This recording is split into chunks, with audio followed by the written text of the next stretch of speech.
집은 사는 것이 아니라 사는 곳이다. 바바 홈TV와 함께 알아보시죠. 짠! 짠!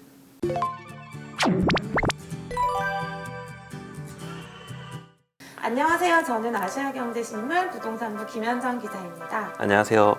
저는 35세 인서울 청약의 법칙 저자 원룡이 박지민입니다.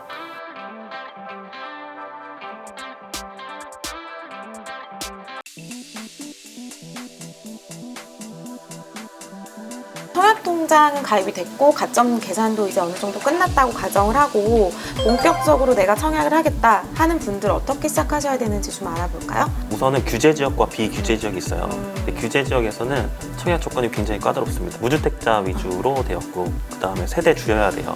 그리고 당첨된 사실이 최근 5년간 없어야 됩니다. 그래야지 투기 과열지구 대표적인 서울에서는 청약이 가능합니다.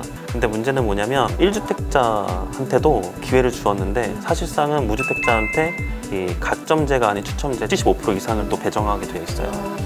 그러니 무주택이면서 앞서 말씀드린 세 가지 조건을 무조건 갖추셔야 됩니다.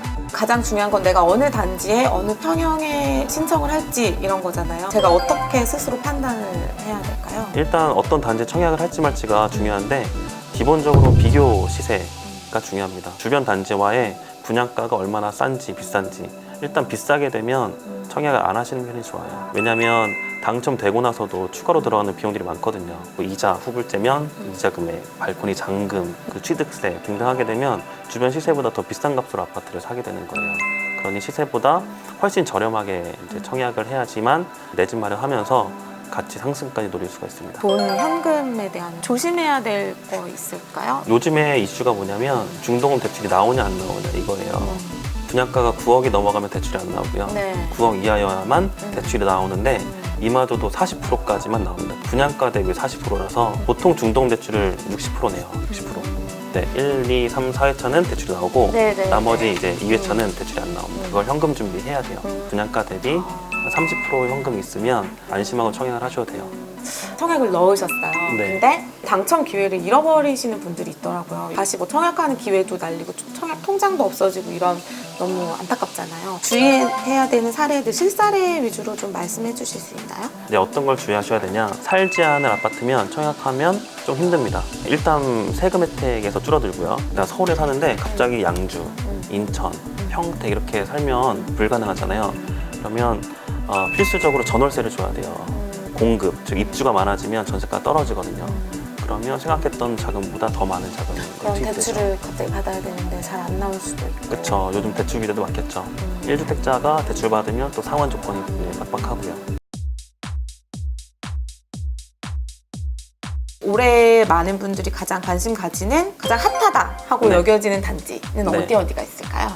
상반기에는 단연코 청량리 롯데캐슬이고요. 하반기에는 둔촌 주공 재건축이에요. 청량리 롯데캐슬이 분양가 9억이 넘어가냐 마냐 이게 이슈가 많았는데 앞서서 청량리역 부근에 2개 단지를 분양했었어요. 효성 해링턴 플레이스하고 한양 투자인인데 고층은 9억을 넘겼고요. 저층은 9억을 안 넘겼어요. 그러니까 같은 기준으로 청량리 롯데캐슬도 합니다.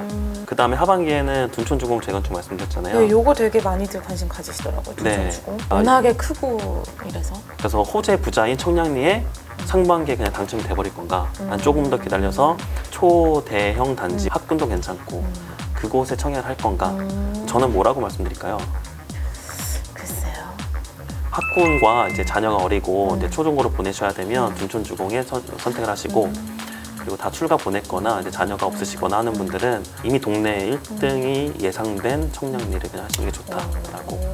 그렇게 맞춤형으로. 그렇죠. 그리고 중간에 있는 것들이 있는데 네. 신길 뉴타운에 3구역 포스코 더샵이 있어요. 그거랑 성북구의 대표적인 대형 단지 장위 뉴타운에 장위 4구역 자이가 있습니다. 네, 이 두 구역도 괜찮아요.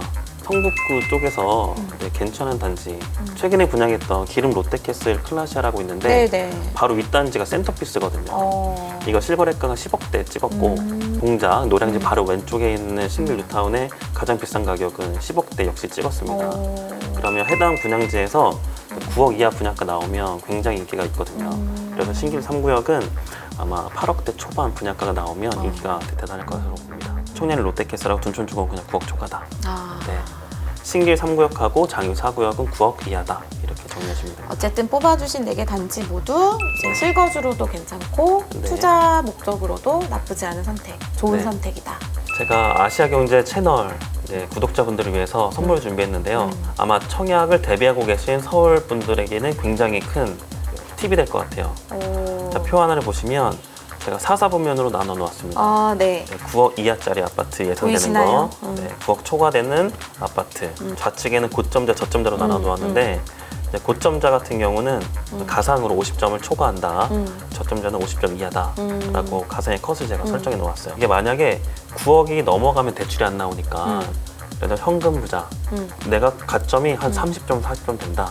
그러면 4사분면 중에 1, 2, 3번을 주로 보시면 되는 거고. 그러니까 스스로 가지고 있는 현금 수준하고 네. 가점을 계산을 해봤을 때 고점자나 저점자냐 이걸 4사분면으로 나눠서 네. 거기에 해당하는 거에만 내가 도전을 해보면 되겠다. 네, 맞습니다. 요거죠? 네. 오. 포인트는 이제 분양가가 예상이 되었고 그 다음에 1번 분양 세대가 얼마나 되느냐에 따라서 나누는 거라 포지션 잡으실 때 도움이 꽤 많이 되실 거예요. 청약에 대해서 이제 좀 약간 이제 막 알아가시는 분들 같은 경우에는 이게 굉장히 도움이 많이 될 것 같습니다. 당첨이 됐다. 그러면 이제 그 다음에 준비해야 되는 것들은 또 어떤 게 있을까요? 규제 지역에서는 팔 수 없는 지역이 대부분이기 때문에 일단 이사 준비를 하셔야 되죠. 제가 앞서서 분양가 대비 30% 현금은 준비해야 된다고 말씀드렸는데 네. 사실 입주 때는 잔금 30%도 준비해야 돼요. 우리가 잘 알고 있는 LTV, 네. 주택담보대출 비율 40%가 입주할 때도 똑같이 적용이 됩니다.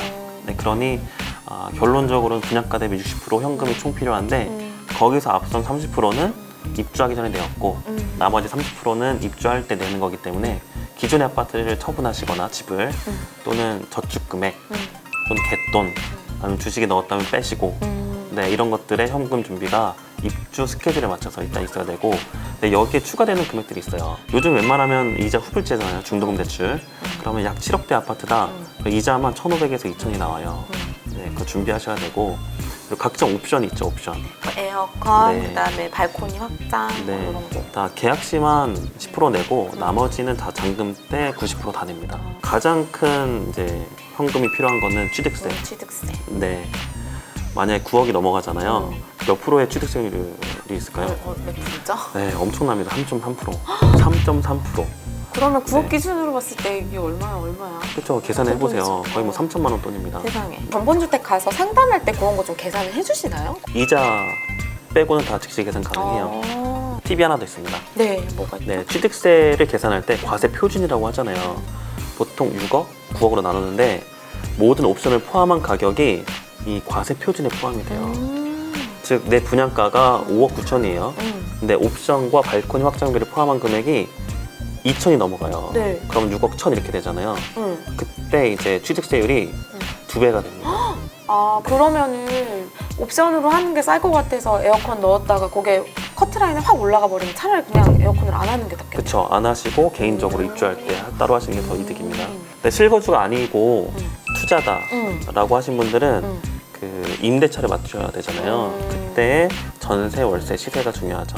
왜냐하면 처음에는 보통 비규제 지역은 계약금 10%만 들어가거든요. 네네. 근데 계약금 10%만 들어간 상태에서 전세를 준다. 추가로 돈이 안 들어가려면 분양가의 90% 이상의 전세금을 맞춰야 돼요. 전세를 줘서 이제 자금을 마련할 계획이라면 네. 이제 주변 단지들이 입주장인지 어떤지 손바뀜이 일어나는 시기인지 이런 걸 잘 따져야 된다 그러더라고요. 네, 그래야 맞습니다. 가장 잘 받을 수 있다. 그래서 요즘에 공급 학파라고 하는 분들이 꽤 많잖아요. 저도 많이 동의를 하고요. 특히나 분양시장에서는 그 입주의 충격이 엄청납니다. 엄청나요. 네, 입주 기간이 보통 2달에서 3달 있는데 그 안에 2,000세대가 입주한다. 그냥 2달 안에 들어가야 돼요. 청약도 그렇고 네. 참 전략을 잘 짜는 것도 중요하지만 이래저래 운도 좀 따라줘야 된다 그런 생각이 드네요. 네.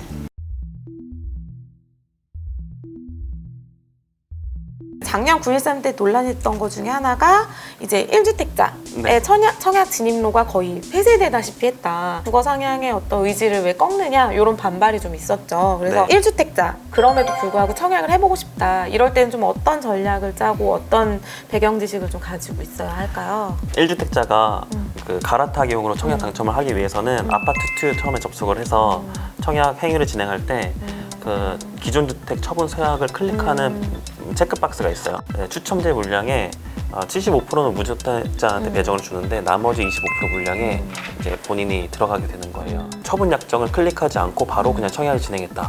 그러면 아예 해당 단지가 미달이 돼야 돼요. 미달돼야지만 처분 약정 걸지 않은 1주택자한테 기회가 돌아와요. 만약에 미달이 되었어요, 아파트가. 무슨 의미일까요? 뭔가 문제가 있는 건가요? 그렇죠, 문제 있죠. 분양가가 비싸다던가. 비싸거나 입지가 약간 떨어진다거나 결국 좀 비선호 아파트에만 청약을 하라, 결국 집을 사지 말라, 이런 얘기로 해석을 하면 되겠습니다. 다주택자가 서울에서 청약에 도전을 한다. 이거 네. 가능할까요? 일단 규제 지역은 아예 청약이 불가능합니다. 2주택자 이상. 그래서 비규제 지역에서만 청약을 해야 되는데 역시 마찬가지로 처분 약정을 거는 조건들이 있고요. 근데 나는 아무래도 이제 모든 사람이 들어가길 원하는 새 아파트, 규제 지역의 아파트를 원한다. 당첨이 안 되니까 청약 자체도 안 되고 분양권을 사는 방법밖에 없어요. 살 수 있는 분양권 물량에 대해서 좀 정보를 대방출해 주실 수 있을까요? 그럼 두 번째 또 엄청난 팁을 방출해 드리겠습니다. 이제 표를 보시면 되겠는데요. 분양권 상태에서 서울 아파트 매수 가능한 리스트가 이게 전부예요. 네, 왜냐면 서울에선 얘네밖에 없다. 없다. 작년에는 훨씬 많았죠. 왜냐하면 입주가 끝난 거는 이미 주택이 되어버렸으니까 분양권이 아닌 거죠. 그러면 입주가 끝났다, 시세를 회복하고 더 이상 급매물이나 저가에 살 수 있는 기회를 잃어버렸다라고 보이는 거고, 친정 알파급 위브란 게 있어요. 이 아파트 이후에 분양했던 서울 아파트는 전부 다 전매 불가능합니다. 즉 분양권 상태로 매매가 불가능해요. 그럼 결국 이 안에서만 선택을 해야 된다는 의미죠.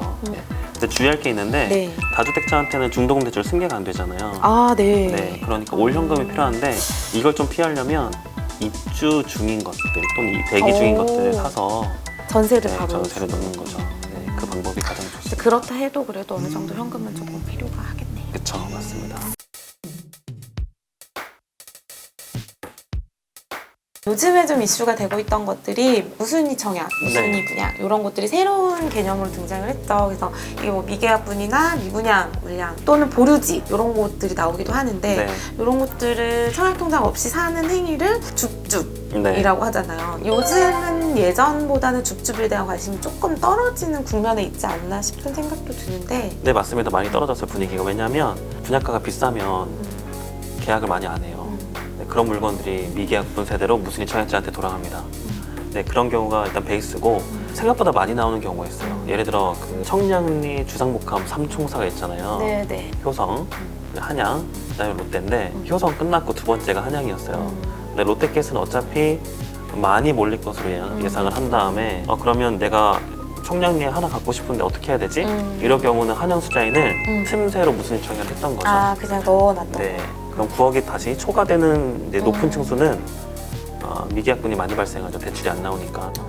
9억 초과 아파트에 대해서는 무순위 청약이 많이 나왔습니다. 청약 1순위 전에 받을 수도 있고 후에 받을 수도 있는데 네네. 이런 다주택자분들 또는 가점이 낮으신 분들은 무순위 청약 기회를 많이 활용하시면 좋고 이건 어디 나와 있냐? 아파트 투유 상단에 그 오른쪽 부분에 무순위 청약 네네. 클릭하는 또 그런 메뉴가 있습니다.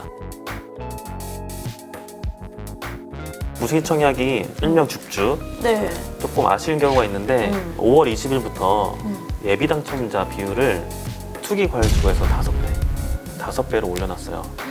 즉 1번 분양 세대가 500세대다. 네네. 그럼 예비 당첨자가 몇 명? 5, 25? 네, 5, 25, 2,500명. 되게 그 웃지 못할 해프닝도 발생할 수 있어요. 그러니까 둔촌주공 1번 분양 세대가 네네. 한 5,000세대 정도 됩니다. 아, 5,000세대. 네, 총 세대가 12,000세대고 1번 분양 세대가 5,000세대 정도 하는데요. 그럼 예비 당첨자가 몇 명 나올까요? 네, 25,000명 나옵니다. 네. 그럼 서울에서 둔촌주공 아파트의 청약자가 25,000명 넘을까요? 안 넘을까요? 안 넘겠죠? 안 넘죠. 그러면 청약자 모두가 당첨이 다 됩니다. 당첨이 네, 됩니다. 전부 당첨됩니다. 이것도 어떻게 처리할지 좀 모르겠어요. 왜냐면 지금은 예비 당첨자를 그 날짜를 정해서 모델하우스에 추첨하게 했거든요. 그럼 예비 당첨자 추첨자를 어떻게 이걸 추첨의 행위를 할 거냐? 아마 현장에서는 불가능할 것 같고 그렇겠죠? 그렇죠. 예, 그럼, 따로 인터넷으로 또 하게 되겠죠. 그래서 줍줍 물량 자체도 아예 그 원천 폐쇄했다. 예비 당첨자 수를 늘리면서. 근데 이거는 투기과열 지구에 해당되는 부분이고요. 그 외 지역은 아직도 아닙니다. 5배수까지는. 아,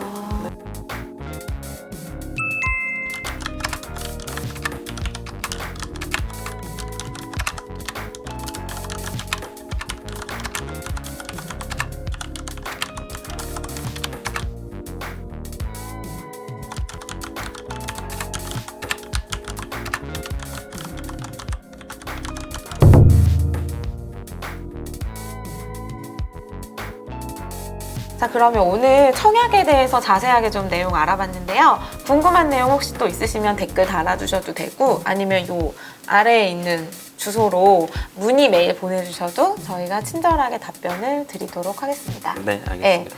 오늘 시청해주셔서 구독과 좋아요 눌러주세요. 와